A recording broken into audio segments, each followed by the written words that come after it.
Hey, you. Yes, you, the listener. You can turn your great idea into a reality with Squarespace. They make it easier than ever to launch your passion project, whatever that might be. You just want to get it online and do it in the best way because, hey, it's the future. That's where things are. So don't wait. Head to squarespace.com/cracked for a free trial. And when you're ready to launch, use the offer code cracked to save 10% off your first purchase of a website or domain. In a world filled with fake news, flat earthers, and conspiracy theories, what's a thinking person like you supposed to do? Think like a skeptic, of course. On last week's episode of Star Talk All-Stars, neuroscientist Heather Berlin, PhD, and her comic co-host Ari Shafir investigate the importance of skeptical thinking with their guests, Cara Santamaria and Dr. Stephen Novella of The Skeptic's Guide to the Universe. Remember, trust no one, question authority, and listen to Star Talk All-Stars wherever you listen to podcasts for the rigorous scientific thinking you crave.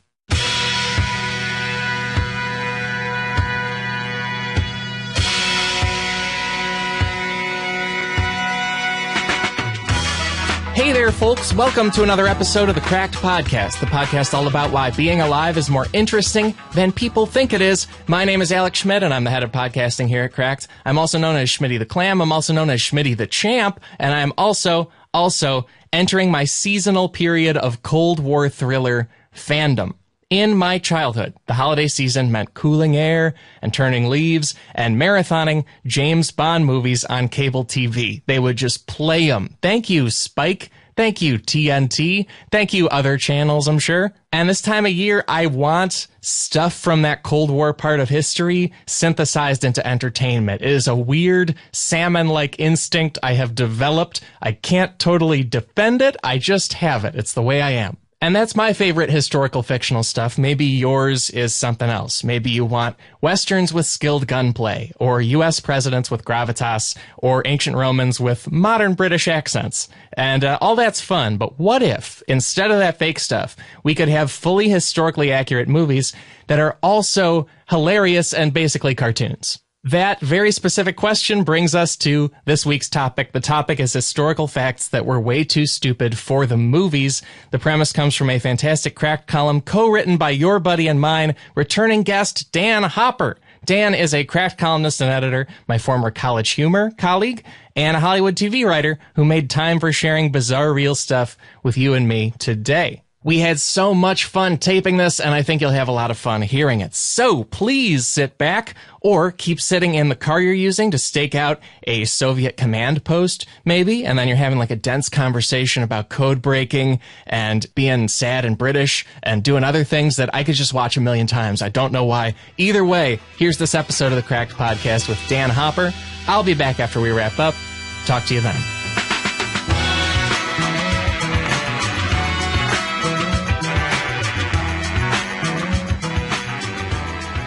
Dan, we're coming up on a very exciting season of movies. I know it's a little away, but Oscar season, right? The season of historical movies. I feel like, especially with Oscar time, it becomes this drumbeat of, oh, we need to do like a historical biopic or something that really makes the past amazing. These biopics and everything else, like, why do they need to be so serious? Not that you make them or something, but why do they need to be like so stentorian and, oh, look at this golden past? As the writer and director of Get On Up, the James Brown biopic. No, just kidding. I feel like, you know, in the 90s, mid and late 90s, every Oscar movie was this epic 3-hour serious historical movie. And that's like what movies had to be great. And then I feel like we slightly got out of that for a little bit, and now movies are like very much back to that. You know, there's a lot of movies that aren't that, but like, you know, Lincoln was kind of like that. It was like there's one or two every year that come out in like November, December. The Theory of Everything. You know, yeah, stuff like so much that. of it is British too. It's almost always either a monarch or a scientist or Winston Churchill. Yeah, it's yeah. like what they do. Darkest Hour. You had The Iron Lady. Yeah, it's very like right out of the 1995 formula of like epic historical thing that comes out in November, December and gets the lead person an Oscar, basically.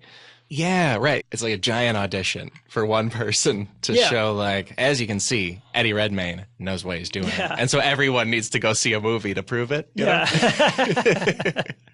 I don't buy it. I'm going to see Theory of Everything. It's like skeptical street tough.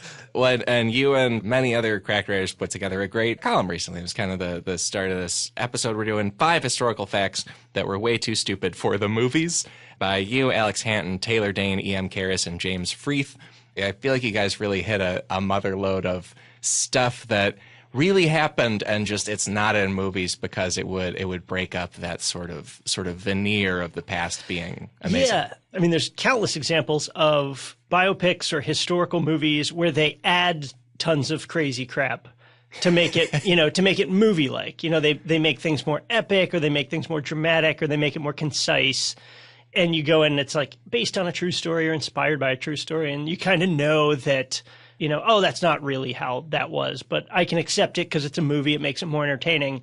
Yeah. But this is a list of examples where the opposite happened, where real life history was so ridiculous they had to alter it in the movie, because if they had just done the actual thing that happened, A, you wouldn't have believed it, or B, audiences would have laughed and it would have just taken you out of the thing. Right, so, even though it was real. Even though it was real. People would be like, this movie is some sort of Airplane the movie joke. Yeah. This is or it's a 98% epic movie with like one weird joke, and people cannot get over the weird part, that kind of thing.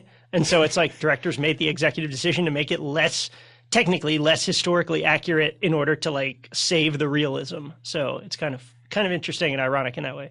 Yeah. And as we were getting this together, you'd picked out that it's from outside the column, but it's sort of a perfect textbook example of this, which happens with gladiators.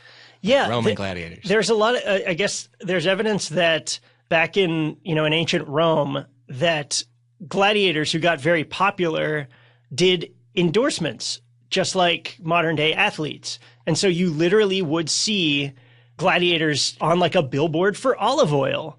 And, something like that, like them smiling with a certain brand of olive oil, and it's like draped on the side of a building, or, Yeah. And well, even just the idea of Rome being full of advertising, yeah. I think is not that much of a thing in movies. Like usually it's just a bunch of pillars and some dust. Yeah. Yeah. But and in Rome they would have advertisements for stuff like olive oil, and then gladiators would be the famous Michael Jordan style personality for it. I think Ridley Scott looked into that and considered, showing Russell Crowe's character Maximus, like his popularity growing by him like appearing on ads, or something like that. Yeah. And it's just too ridiculous. Like if in Gladiator, you see like Commodus is walking down the street and he looks over and there's like an ad of like, Russell Crowe holding like olive oil and giving a thumbs up or something. Yeah. And he's like, he's capturing the people. Like it'd be like the stupidest thing imaginable, but but that would have happened. Right, he's got a sandal deal. Oh, yeah. No. It's all falling apart. Yeah, back in my day, it was about the gladiating. It wasn't about all the these young gladiators just want their names on sandals. Right. Well, I love that modern pro sports thing of, they used to be more loyal to their teams, but like with gladiators, the team would be not lions. Yeah. It's like, he signed with lions. Jeez. It used to be about lining up 100 animals and slaughtering them like while they're tied down, and that was entertainment for a long time. It was we've got an Entertainment Weekly article from around when the movie Gladiator came out in 2000, and producer Douglas Wick said, gladiators endorse products, but if you cut to Russell Crowe endorsing a chariot or olive oil, that would become parody, when in fact it's true. End quote. So they really thought about like, we could do this real thing, but people will just find it silly because of their conception of history. Yeah. So we can't. Just imagine a movie like Gladiator that's trying to be very epic. It's like going for the Oscar. Well, Yeah. it was a summer movie, so it wasn't as Oscar baity as some, but it was still like a 3-hour Ben-Hur type Roman epic. And there's just one scene where it's like, cut to smiling Russell Crowe and like a tagline or something like, the Max olive oil for the Max Gladiator, Maximus, like a signature of Maximus on the thing or something like that. Right. And like when I want to dip a piece of bread in something. Yeah.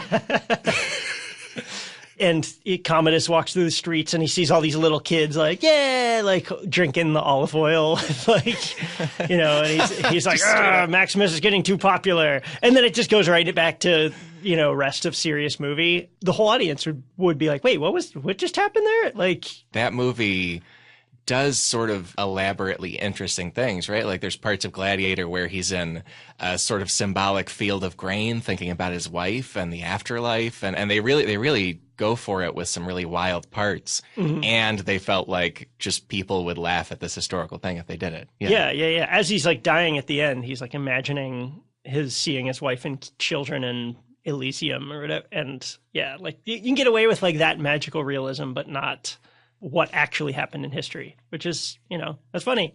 Yeah. History. Sometimes real life is stranger than fiction, Alex. That's what I think. As we look at the things you guys pulled in this article, one of my favorites is this thing from the Cold War. Because in particular, I've been seeing a lot of movies like Atomic Blonde lately, where the Cold War is dramatic, right? Like it was this really intense standoff with all kinds of spycraft and people being real serious about going after each other. And then you guys found this story about the CIA avoiding KGB tails in the 70s with a pretty fun strategy. Yeah, apparently this happened more than once, where the CIA would use sex dolls. Oh. Yes. Yeah, like the inflatable product. Yeah, love dolls, which I honestly didn't even realize were around in whatever, the 60s and 70s. But yeah, it's relatively advanced for them. Right? But they would literally blow them up like a Naked Gun type joke or something like that. But they would literally blow them up, leave them in the car, and then like leave the car and make it look like someone was still in it or something like that. And it was just, the KGB with like binoculars looking and seeing the back of a head and not realizing it's the back of the head of an inflatable sex doll. And that was an actual thing that happened. And could you imagine putting any part of that in, Bridge of Spies or like anything, like just something so dark and, atmospheric. And then it's just like, right, like Tinker Tailor Soldier blow-up doll. Blow-up doll. All these drab offices and guys in trench coats walking around with documents and stuff. And then it's just very purposefully like Gary Oldman blowing up a doll and just like, getting red in the face. Just like, oh, man. I'm realizing I don't think I've ever seen a movie where anybody blows up anything inflatable and you watch, you are never less cool than when you're struggling with a pool raft or whatever, just trying to fill it all the way. So that alone would be great. Yeah, just like an air mattress or something like that. Yeah, just like the logistics of this kind of confuse me because it's like, I don't know how the KGB, who are expert surveillors, didn't see the part where they were like inflating the doll and leaving it there or whatever. It's like the fact that anyone was fooled by this even once is mind-blowing. Yeah. Because the mechanic of this, right, it's you've got CIA agent in a car, KGB agent tailing them from another car, and then at some point the CIA, they stop the car and then inflate a doll to be in the driver's seat instead of them while they, I assume, like crouch out of another door or something. Yeah. Amazing. Yeah. And so just imagine a movie where that is like how they lose the tail or something. I was going to say imagine it in a James Bond movie, but he does some ridiculous crap. I feel like you could do it in a James Bond movie. Oh, those Moore movies in the 80s? Yeah. Oh, baby. Yeah. There's a one where he sneaks up on a guy by pretending he's making out with himself. One of the 80s Moore ones, I think. Yeah. He's like waiting for some guy to return home to go to his apartment, and then he's going to like break in as the guy's going into his door. And so he's like waits nearby when the guy comes home, and he does that thing where you like hug yourself and look like you're making out with the person. Oh, right, like you touch your own back. Yeah, he like grabs his own back, and like the guy walks by him, and then it like pans over, and then it's James Bond doing it, and it's by himself, and then he follows the guy in. And then also, it's not clear how long he was waiting there, so could have been making out with himself for 45 minutes. But it's right out of a like rock bottom ridiculous Roger Moore Bond movie. If he blew up a doll. And even then, it wouldn't be like a sex doll. It would be like a mannequin or something. Like, maybe you could get away with it. And then it's like, even in a goofy movie, it would be like the goofiest part, where he like fools a guy with a mannequin. And there was the CIA and KGB actually doing it in real life, like multiple times. Because as I'm thinking of it, in Bond movies, they have that standard scene where Q shows Bond the gadgets. And it's always like a non-sexual gadget, and then Bond makes a joke about it. So then in this movie, you wrong foot him with the gadget is a blow-up doll, and he has just to be like, yeah, sex. Like, that's all he's got. Yeah. Well, and this, because also in the article about this doll thing too, apparently they inflated the dolls by attaching them to the airbag system of the car. And so it was called a jib, a jack-in-box, and they would somehow use the airbag system. It sounds like it's basically that exact thing from the movie Airplane with the autopilot, where it just inflates in the seat. It sounds like the CIA was doing that in real life. Yeah, again, like in Airplane, one of the goofiest parts that they hit the autopilot button, and this like inflatable pilot guy comes up, and then like later it looks like he's getting a blowjob, and that's like all goofy, and that was like actual covert strategy in like during the Cold War, where if you were caught you would be like tortured, and right. If this doesn't work, if the airplane inflatable pilot guy trick doesn't work, you get captured, tortured, and it's like an international incident where like it's either international news and you have to like prisoner exchange, or the country has to like bury the story and disavow knowledge of you as you're being tortured and killed and stuff. And it's like right, like Ghost Protocol. Like you were never there. This all hinges on literally picturing the airplane pilot. like I hope they buy that the back of that inflatable thing's head is me, so I can sneak out of the car and continue espionaging. That would be in like the late 90s Leslie Nielsen spoof of spy movies, basically. You could never do that in a real spy movie, but it was real. Yeah, and speaking of great just pitches for Leslie Nielsen characters, there's another thing here from the end of the Cold War, because it basically ended the Cold War. There's in Six Tiny Mistakes That Shape Huge Parts of Modern History by Alexander Pan, and the fall of the Berlin Wall was, I had thought, very serious situation, right? Like we decided to end the Cold War there. Mm-hmm. And it turns out it was mostly based on a mistake by a guy running a press conference. Yeah, I apparently he was like a minor official too, right? Günter Schabowski is his name. But he's like an East German official in Berlin, who was like a bureaucrat, something like that. It wasn't like any head of state or military or anything like that. Was announcing minor protocol changes about citizen movement between the countries or something. And apparently whatever he announced technically opened up travel to the extent where people would then started freely flowing, and it quickly accelerated the end of the Berlin Wall, which may have happened anyway, but it's really funny to imagine this like just like wormy like little like guy reading points off of a piece of paper in a movie. I'm picturing like a cartoon turtle like being like, you may now go between countries freely, and then like a huge crowd like tramples him, and he's like just a huge crowd of like East Germans running across the border like bowls him over, and then he just comes up and he's like covered all black, and he's just like, oh dear. Because in the story of it, apparently the Günter wasn't totally aware of all the exact specifics of like this very minor travel change he was announcing. And then people asked him some kind of question like, so you mean everyone can go immediately? And he didn't hear it totally right. And he was like, this happens immediately. And then from there, the Soviet Union collapsed after a few weeks, I think. What was that? Yeah, sure. Yeah, fine. Yeah, that's international law now. Yeah, and it was Gunter's even the joke name you would give the character, right? Right. Like way too on the nose. That article, it has one other Cold War thing about the Bay of Pigs invasion or operation, where apparently the two parts of it were 1,500 Cuban mercenaries would land on the beach as sort of infantry, and then meanwhile air cover would come from a U.S. base in Nicaragua and fly over them. But in real life, what happened was they didn't totally double check the difference in time zones between Cuba and Nicaragua, and so the planes were an hour late because the U.S. CIA government messed up.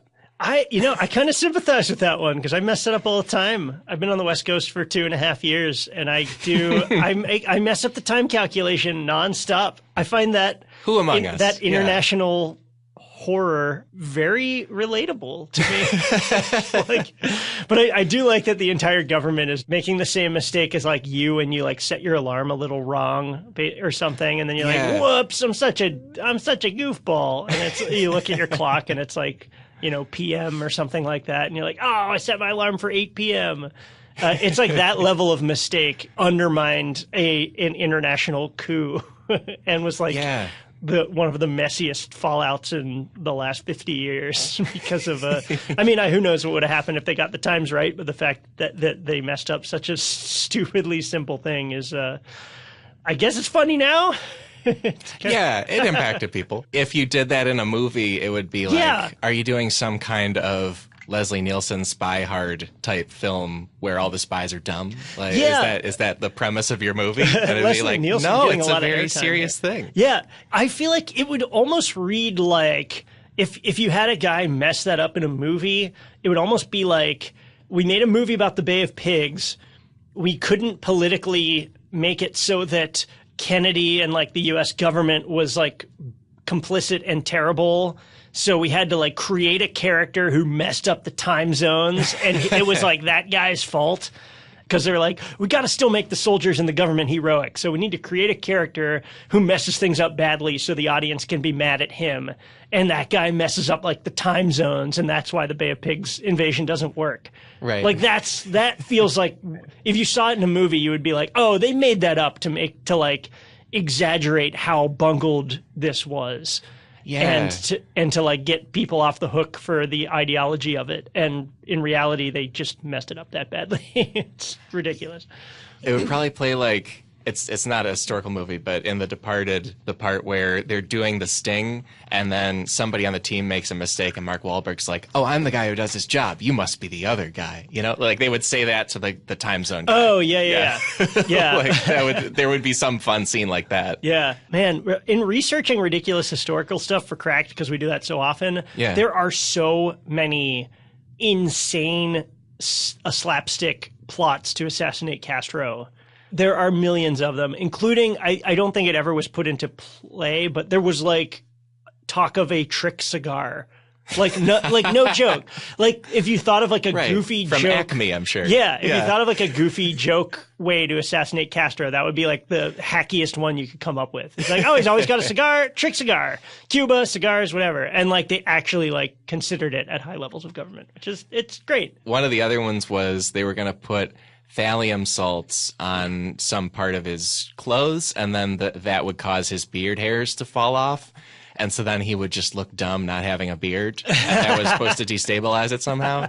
It sounds like I'm just riffing, but I believe that was one of the actual mulled CIA plots. The powder would make his pants fall off, and then a spotlight hits him, and he looks up and then covers himself and then like shuffles off stage. Like the cartoon version we're explaining is like 20% crazier than the real thing. Right? Yes. Yeah. Fidel Castro's duckbill didn't end up on top of his head and he had to put it back on his face. But otherwise, it's real. For my Daffy Duck heads out there. In the article, you guys also picked out a thing that is kind of still true, but especially in World War II, they were starting to figure out, hey, we have these very advanced planes, like fighter jets and bombers and stuff. The pilots are up there a long time. How do they go to the bathroom? Yeah, I researched this one because I was thinking, I actually originally was thinking like, I wonder how often pilots throw up in planes, and if that was a thing that That was what got you into this? Yeah, oh, that's great. If they leave that out. And it didn't come up that often. Like, there wasn't that much research about it, but there's a lot of research about the history of peeing and pooping in planes. And it is a reality that pilots today deal with. It's like a big deal. And there's no cool way to do it. There's no efficient way to do it. It's like barely advanced technologically, but it's a reality of anyone who gets in a fighter jet, or especially like in, World War II, those like long mission bombers, they have to have like a little toilet. And it's a chemical toilet. It's basically just like a little, like almost like a portable trash can filled with like whatever, like the blue liquid from like, from your barber shop or something like that. Right. And that's it. And it's like freestanding. It's just sitting there, and you have to pee in it or squat over it and do your business. And if you're doing a long trip like that, also you have to stay hydrated when you're flying, because the altitude, like you could pass out if you don't constantly drink water. I never thought of that. Yeah. So you can't just not drink water. And so like everyone has to do it. And so all of those like World War II movies or wherever, where they're doing like a long mission or something, at some point someone is going to walk over and squat over this little chemical toilet and just shit in front of everyone else. Right. It's very in the open. Very in the open. You're within feet of, 5 or 6 other people. The smell, who can even imagine what the smell is like? Even after you're done, it's just going to smell like shit for the entire rest of the time. And then, guess what? There's tons of turbulence. So as you're peeing or pooping, you're missing the thing, you're peeing all over the place. Or even after you're done, it's still just this little freestanding toilet in this tiny area. Yeah. If there's any turbulence at all, the thing tips over and falls, and the crew's poo spills out everywhere. Right. And so, which you never see in a World War II movie. You'll see guys climbing around the bomber maybe, and then the little turret, especially if it's one of the like classic World War II movies, but you never see them take a break to use the bathroom or take evasive maneuvers and poo flies through the it's background. just, there's just shit flying around, like literal shit flying around everywhere. Was happening all the time in that era. And you and if somebody put that, if somebody like made a World War II movie today and prominently feature that in their movie, how mad would we all be? Yeah. We'd be like, you are insulting my great-grandparents who fought so hard by also like doing this poo joke in the middle. I'm so mad at you. It's just Saving Private Ryan at the end, where he's like, Tom Hanks is like dying and he's shooting his revolver at the tank or whatever, and then the tank explodes, and then it reveals that like a bomber destroyed it or something like that. And it's like a big climactic thing, and then they cut inside the bomber and everyone's just covered in shit. Just like we did it. God. And they're just like, and the whole thing smells like shit and has for months, not months, but hours. Whole mission. Yeah. Yeah. And then even today, there's not an elegant solution. You can hook up a relief tube to your crotch if you're in a fighter jet. Yep. What it sounds like, right? Which is, it's just a tube. Or I think a lot of pilots just will carry a bottle into the cockpit with them. And like a trucker or something. Yeah, like an empty 20-ounce bottle or something like that. Yeah, wow. And we'll just pee into that. And so in Top Gun, if there's a long mission, or in Star Wars movies, if these X-Wings are going on long flights, right.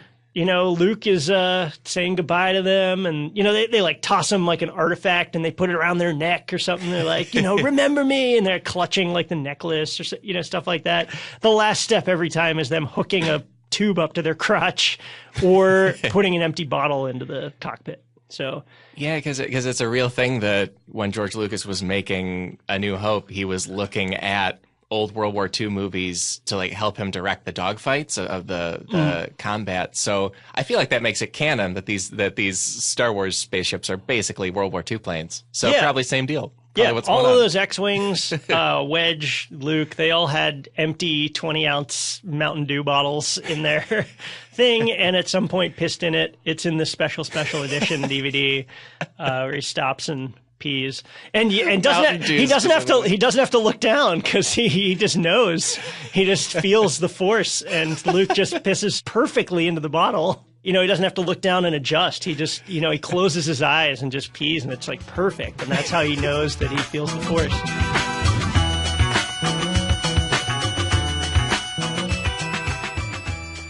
Many thanks to Squarespace for their support of this show, because we couldn't do it without them, and because you also could benefit from doing something with them. Because, hey, they provide people with websites and domains, but they do it in the best way possible because they make it so easy to build a beautiful website that is all you and exactly what you want it to be. They have templates created by world-class designers. You can customize just about anything about it with a few clicks, and before you know it, you have a beautiful website for yourself. It's also optimized for mobile right out of the box. I don't know if you've used the internet on a phone or a tablet, but if you listen to podcasts, almost definitely. You've probably done that, and you probably noticed not every website looks right on there. There's like weird dimensions to stuff sometimes, or like the scrolling's all funky. Squarespace sites are built to automatically work on that platform that almost everyone is using to see the internet now. So you'll be all set if you work with them. They also make buying domains simple. They have a 24/7 award-winning customer support team. They have everything you need, so head to squarespace.com/cracked for a free trial. And when you're ready to launch, use the offer code CRACKED to save 10% off your first purchase of a website or domain. That's squarespace.com/cracked, offer code CRACKED. Simple Contacts lets you conveniently renew your contact lens prescription and reorder your contacts from anywhere in minutes. It is vision care for the 21st century. The Simple Contacts vision test is self-guided and it takes less than 5 minutes. It isn't a replacement for your periodic full eye health exam, but it'll save you so much time when you need to renew and reorder. It's designed by ophthalmologists. A licensed doctor reviews every test. That way you can skip the office visit, but not the care. With Simple Contacts, you can get all the brands and types of lenses that you're used to.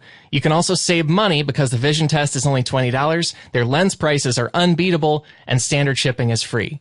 And I've enjoyed that experience myself. You may know me as, a glasses-wearing fella, but whether I'm acting in a thing, like we did a show called Galactic War Room that's set in the future, no glasses in the future, I needed contacts so I wouldn't be fumbling around knocking over robots. And so I got contacts, and Simple Contacts was such an easy way to do it. It came in the mail, I could double-check my prescription with their test and their system, and I just like it when things are that easy, and I think you will too. So get $20 off your contacts at simplecontacts.com/cracked20, or there's another way, you can enter code cracked20 at checkout. And that's just 20. You don't need to spell out 20, we're keeping it simple. That's simplecontacts.com/cracked20, or enter code cracked20 at checkout to get $20 off your contacts.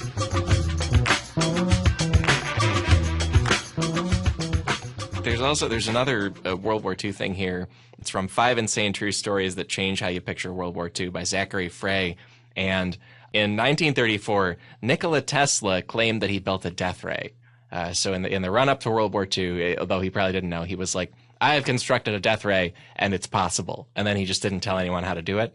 And most people did not believe him, except the government of Japan. And they tried to build a death ray for the war. Yeah, I mean, speaking of Bond villain stuff, there are lots of examples in the Nazis too. Like, there's lots of examples of people getting into like insane supervillain weaponry, or like at least trying to. And there's all these plans for shit that is like, basically on the level of like base inside a volcano, or stuff like that, or like we'll destroy the sun unless they give me $50 million, or it's almost like that level of like. Death ray? Like, why would you even need that if you have like lots of machine guns and bombs? I don't know how it could be more efficient other than being cool and scary, right? Because on its own, it's pretty goofy. And then what they ended up executing is ridiculous. Japan's government spent 1 million yen and recruited scientists from all over, including a future Nobel Prize winner, Shinichiro Tomonaga. The group of them working on Project Power came up with a death ray that they said worked and that it could kill someone from half a mile away.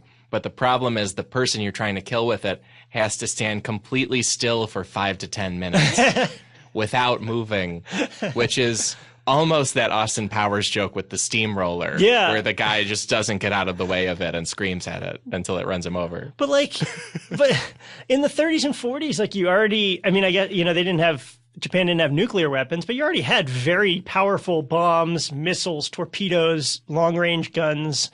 What is the point of developing a death ray other than like being cool, right? right?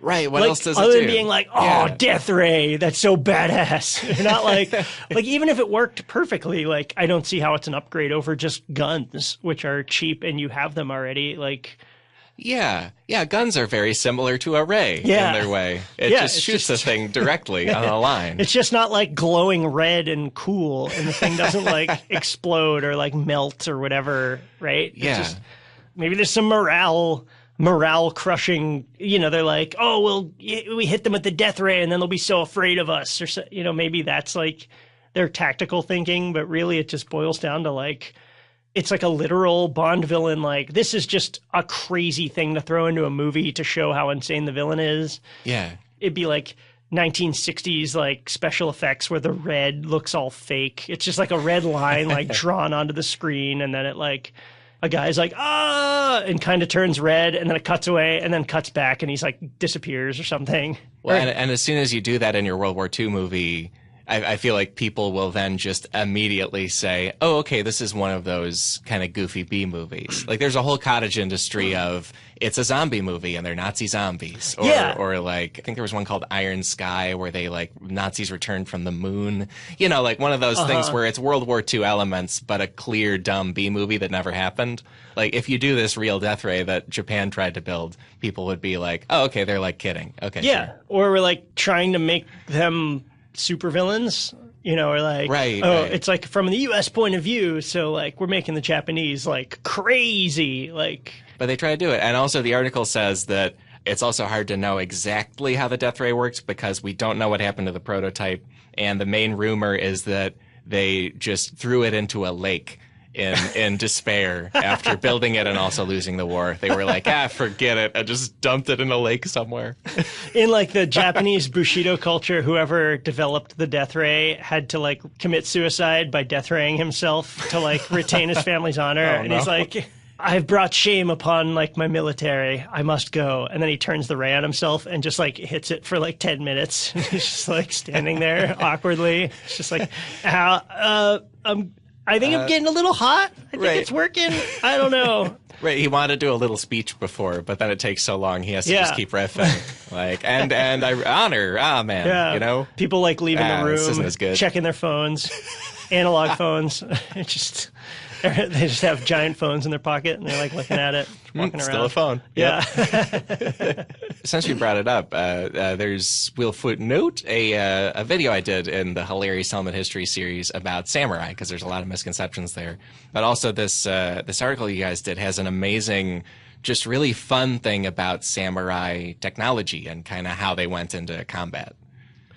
The actual samurai outfits, I mean, not all of them, but there are lots of like drawings, carvings, and some research about this, that a lot of samurai went into battle with these giant balloon things on their back. Yeah. That sometimes I believe carried objects for war, but also as like sort of ornamental, ceremonial, something like that. But apparently looked ridiculous. It sounded like they looked like, speaking of turtles, they look like giant turtles, basically.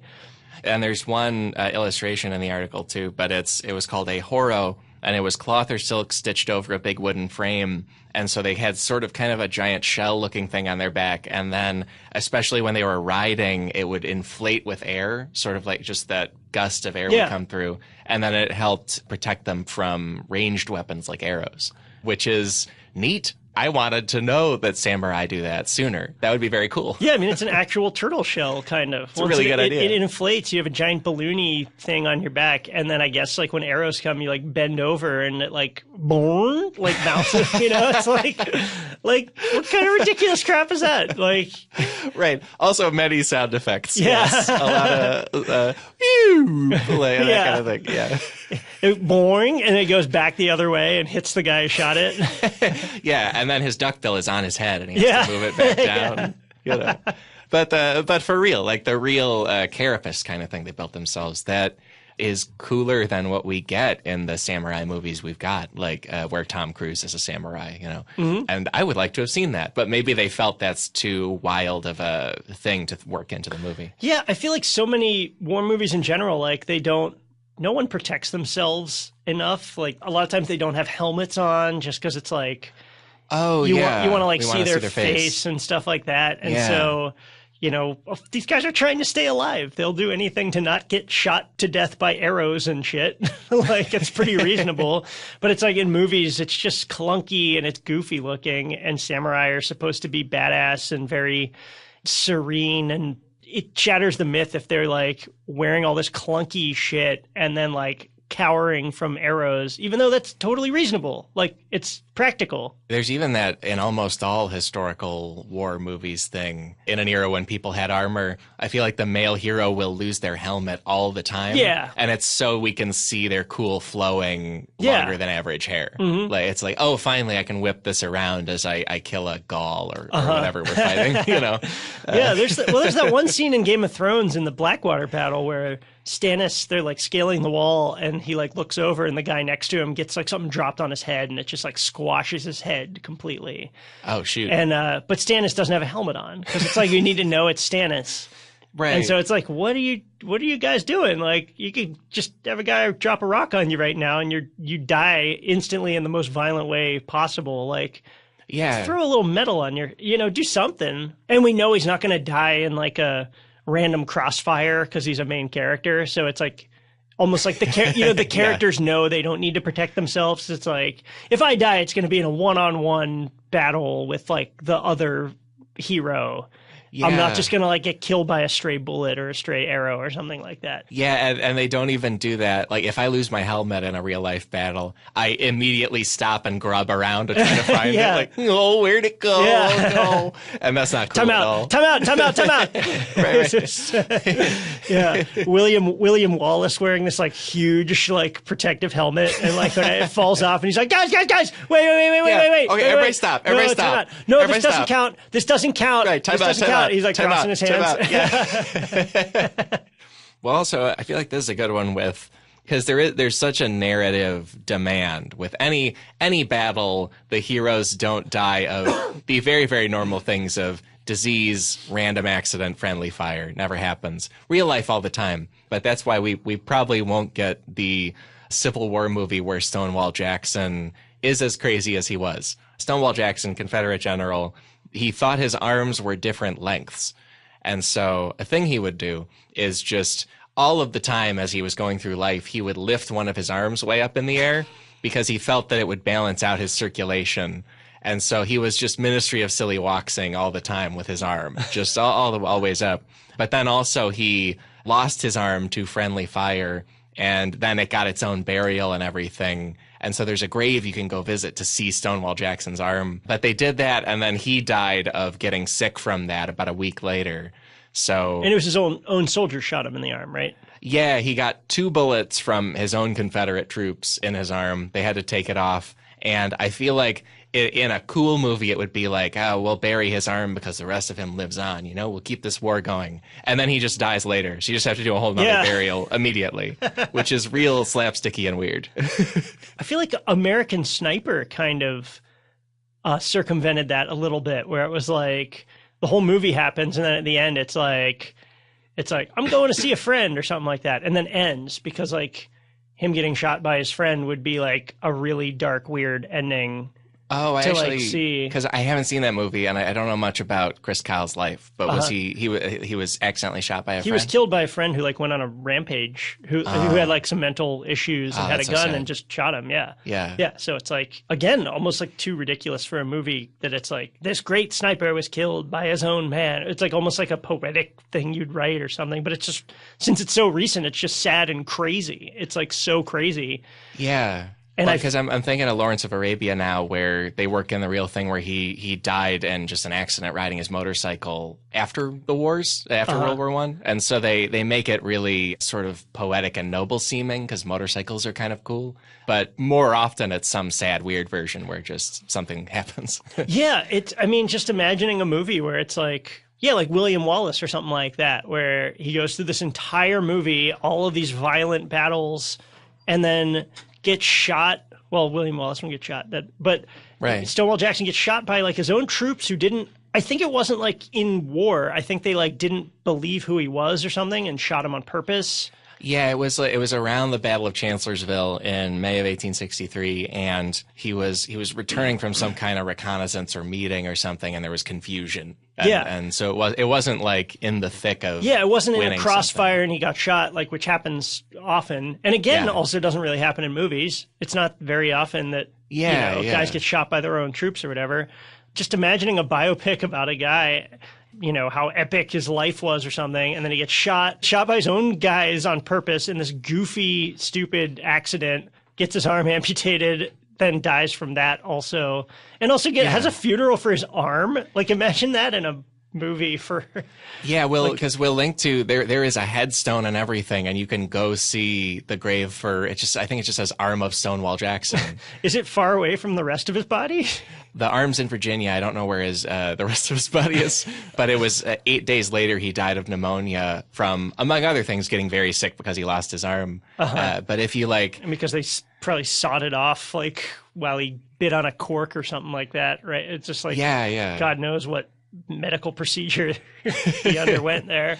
But in U.S. Civil War movies, from like Gone with the Wind to now, it's often very romantic and very epic. And there's a lot of if you did a movie where you showed the blow by blow of slapsticky loss of arm of guy who has crazy ideas about how arms work, that's buried. And then if you did all the blow by blow of that and made a movie of it, I think the South would be very mad. Like, they would think you're making fun of them or something and trying to, just dunk on one of the key Confederate generals. There's also a very Twilight Zone, Tales from the Crypt ironic twist there, too. That, he was always obsessed with arms, and then his arm brought him down. It's like again, that's like a hacky thing that was real, that if you just did it would be too stupid. He's has dreams about his arm or something, and he's like, I know how I'm gonna go, and then it happens, something like that. Yeah. Well, now I'm thinking of that. There's a Rick and Morty episode where just Morty's arm gets a serum in it, and then it's giant, and it has a mind of its own, and he names it Armathy, and it's any arm fixated plot pretty much has to be comedy. It's just too weird. And then Stonewall Jackson, it would just be a very serious tale of this man just believed he had funky arms that he needed to manage all the time. I feel like it's funny though. Again, it's a little relatable that this famous historical person had this thing about himself that bothered him, like a slightly longer arm. I guess it's not entirely cosmetic if he felt it was messing up his circulation, but it's like every photo of myself, I feel like my jaw is crooked. And so whenever I'm taking a selfie, I straighten it out a little bit. And if I don't do that, it looks like my mouth is a little off to the side, and no one cares, but it bothers me. Right. We all have those everyone things. has that. Right. Yeah. And it's just imagining Stonewall Jackson giving speeches and being very self-conscious about holding his arms a certain way. That's very humanizing in a very stupid way, but very, it's very funny to me. Almost like a celebrity being concerned about a TMZ photographer catching them from the wrong side or something like that. It's almost like that, but in an era where that was not ever the case. He's going to get flash bulbed or painted from the wrong angle. Yeah, right. Yeah. I feel like that leads well into another Civil War figure maybe people have heard of, named Abraham Lincoln. He was at one point the president. And he is someone who we feel is very, very serious. And I remember seeing the movie Lincoln and thinking that they captured him being very silly. He told a joke to people about, it was like a poop joke about Washington's picture making the British poo faster, so you hang it in a outhouse, which it turns out was a real joke that he loved in life. But Lincoln was very, very funny. He loved comedy. He did impressions. And if you did a Lincoln comedy movie, people would think you were kidding. It was straight up silly. Lincoln's another thing, you're saying, historical fiction, World War II with zombies or something like that. I feel Lincoln's another, trope that it'd be wacky Lincoln or, Yeah, there's a whole movie where he hunts vampires. Yeah. Or that was made. I don't know if people know that. Clone High is about, Lincoln is the main character. It's a high school, something like that. Or there was a Hard Drinking Lincoln I think it was a Mike Reese, Al Jean cartoon or something. It's just Lincoln is such an iconic Yeah, the Rick and Morty character who's half Lincoln, half Hitler. It's like a genetic experiment. Yeah, people do bits with him all the time. Yeah, he's in Bill and Ted's. Oh right. He ends the movie with "and party on, dudes." It's like because he's like such an iconic image or whatever that like it's such an easy thing to then twist and then be like, now he's wacky, but he just was. Right. He was already was that. And the most, the bloodiest period in American history, probably the most painful, dark time, and like dealing with the most serious issue in like American history. And is this like jokester, basically. There's a detail, he did impressions of his opponents in debates. Yeah. Which is really funny. Often. Like, I mean, again, relevant to now, where it's like, where's the dignity in politics or something? And you're like, it's never been dignified. Like, it's all, like, seriously, it's like. Yeah, it's always been cruel and Lincoln, mean and like, silly. Imitating Jefferson Davis or whatever. Yeah, because, like, contemporaries writing about Lincoln, partly because the past was very racist, but one way they would say he was good at impressions was that he can do almost every ethnicity. Like, he can do Dutchmen, he can do Irishmen, he can do black people. Amazing. Yeah. But also there's a famous story of Lincoln was campaigning to get reelected to the Illinois State House of Representatives, and he had an opponent named Jesse B. Thomas. He was in a live debate with him. Thomas said mean things about Lincoln, and Lincoln decided to get back at him. He would just do a really mean impression of how Thomas talked and walked and looked. And the crowd was howling in laughter, and observers say that it made Thomas cry publicly. Like, his opponent wept because the impression was so mean, and the crowd laughed so hard at it. And that was Abraham Lincoln running for office. Basically doing an 8-mile, like, rap battle. Right. Yeah. Like there's movies and plays of the Lincoln-Douglas debates and how stentorian and perfect of an orator Lincoln was. And he would also do crazy bits about people. Yeah, he's just spitting rhymes and like a crew of people like, oh, shit, as soon as he like lands a thing about like this guy he's doing an impression of. It's like the Comedy Central roast of Lincoln's opponents. And he's killing it. He's just doing great. I see Vice President Hannibal Hamlin is here, and it like cuts to him, and he's like, "Oh, here we go." And we're trying to watch it. Like, the references are dated, but this was the golden age. This was. And then they have like a couple stock people who are clearly there just to make jokes about them. It's like like Vanilla Ice is on the panel or something. Oh right. It's like, oh, they're just there so they can rip on them, but they're getting paid. Right, like Secretary of War Edwin Stanton has to have some jokes about celebrities of the time. Yeah. Well, and also that Lincoln story from 1840, you might think like, oh, it's young Lincoln before he matured, right? Like, but there was also a story of Lincoln held a meeting with his cabinet to tell them about his idea for the Emancipation Proclamation, which is a pretty significant thing. Mm-hmm. And apparently he led that meeting with reading them a humor article he really liked. Yeah, I think it like delayed the meeting and people were confused. He like was trying to show people how funny a thing was. It's exactly like showing people a thing from your phone. Yeah, like it's like your boss. Bit. Yeah. Your boss is like, "Oh, check this out," and you're like, "I can't. Like, can we just get to work?" And he's like, "No, check this out. No, this is really funny." And it's like a video, and it's playing, and it's like not. You can't really hear it, and everyone's huddled around the phone, and it's kind of awkward. And you you laugh before the funny part because you're like trying to be polite. And you're like, ha, that is pretty funny. He's like, no, wait. The piece was called "A High-Handed Outrage in Utica." It was by Artemus Ward, who was like a top comedy writer already. at the time. And he read it for them, and people, like you say, were not into it. And then reportedly Lincoln then said, quote, "Gentlemen, why don't you laugh without the fearful strain that is upon me night and day? If I did not laugh, I should die, and you need this medicine as much as I do." End quote. And then rolled out, also, this is the Emancipation That's a good joke saver. That's like like Letterman staring into the camera. It's just like, "Gentlemen, why do you not laugh? For this is whenever like a Letterman joke fails, he stares in the camera and says that." It's just like so dark. Right. "My heart is weary with sorrow as our nation tears itself apart. So I see this guy came out tonight," and he like points to the guy. Yeah, just trying to like do some crowd work to save it. Lisa Lampanelli is here. Secretary of the Interior Lisa Lampanelli is also it. The only lady who I could fit my entire hat inside her vagina. Oh! Cut to her like laughing, like really loud and clapping. That is so deeply the joke he would do. I did a little freelance writing for the Lincoln roast. The Lincoln roast, yeah.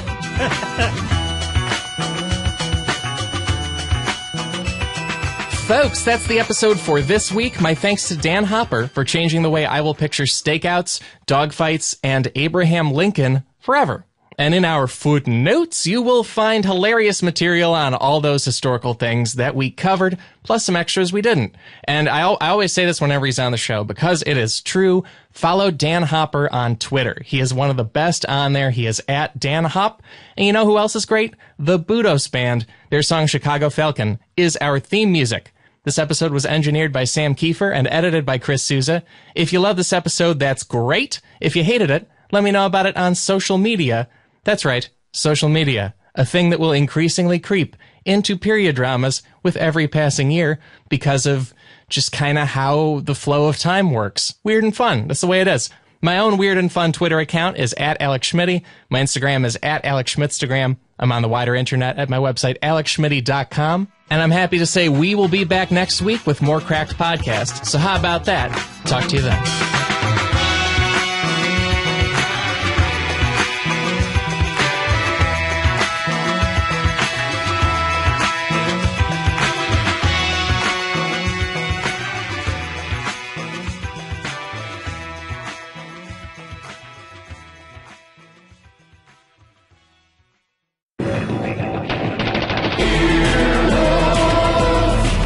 This has been an Earwolf production, executive produced by Scott Aukerman, Chris Bannon, and Colin Anderson. For more information and content, visit earwolf.com.